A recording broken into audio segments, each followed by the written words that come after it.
రాబోయే కాలంలో ఎంఎస్సీలో సాంకేతికతను వాడుకోవాలని, ఎంఎస్ఎంఈలను కాపాడుకోవాలని రాహుల్ గాంధీ కోరారని మంత్రి శ్రీధర్బాబు గుర్తు చేశారు.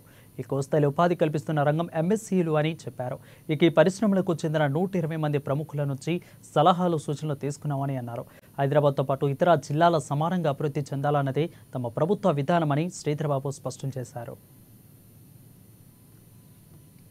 అనేక సందర్భాల్లో మా ముఖ్యమంత్రి గారు పరిశ్రమలకు సంబంధించి ప్రధానంగా పెద్ద పరిశ్రమలే కాదు, ఈ రోజు మనం ఆవిష్కరణ చేసిన చిన్న సూక్ష్మ మధ్యతర పరిశ్రమలకు సంబంధించి తప్పకుండా గొప్ప ఆలోచన చేయాలి. దీని వెనుక ఒక ప్రధానమైన కారణం ఉంది. మా కాంగ్రెస్ పార్టీ ప్రభుత్వం అధికారంలోకి మా నాయకుడు రాహుల్ గాంధీ గారి ఆలోచన, వారి దృక్పథం అనేక సందర్భాల్లో ప్రత్యేకించి కోవిడ్ తదుపరి అనేక అంశాలు, అనేక సమస్యలు ఏ విధంగా ఎంఎస్ఎంఈ కి సంబంధించిన పరిశ్రమలు మరి సమస్యలను ఎదుర్కోవటం జరిగింది. రాహుల్ గాంధీ గారు అనేక సందర్భాల్లో కూడా ప్రభుత్వం, కేంద్ర ప్రభుత్వాన్ని కూడా ఎంఎస్ఎంఈలకు సంబంధించి వాటిని కాపాడుకోవాలి, వారికి కావలసిన ఆర్థిక వనరులకు సంబంధించి ఒక ప్రత్యేక కోణంలో మీరు చూడాలి. ఈ రోజు పెద్ద స్థాయిలో, ఇంతకుముందు మా అధికారులు చెప్పినట్టు పెద్ద స్థాయిలో ఉపాధి కల్పిస్తా ఉన్న రంగం ఎంఎస్ఎంఈస్.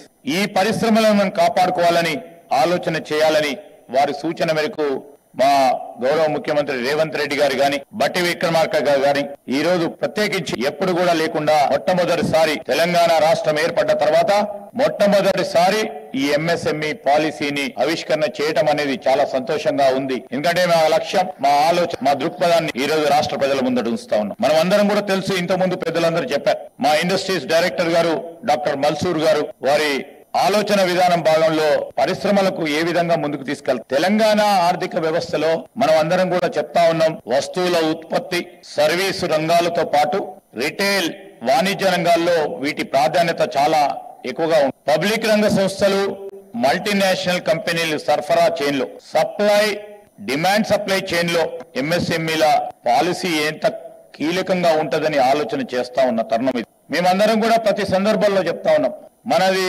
రాబోయే కాలంలో ఇంతకుముందు కొంతమంది సూచించారు టెక్నాలజీ డ్రివెన్ ఇండస్ట్రీ ఉండాలని. మొన్ననే ఈ మధ్యలో మరి రాష్ట్ర ప్రభుత్వం, మొట్టమొదటి తెలంగాణ ప్రభుత్వం, గౌరవ ముఖ్యమంత్రి గారు మరి ఆర్టిఫిషియల్ ఇంటెలిజెన్స్ కు సంబంధించిన గ్లోబల్ కాన్ఫరెన్స్ ని ఈ రాష్ట్ర ప్రభుత్వం ఏర్పాటు చేసి టెక్నాలజీ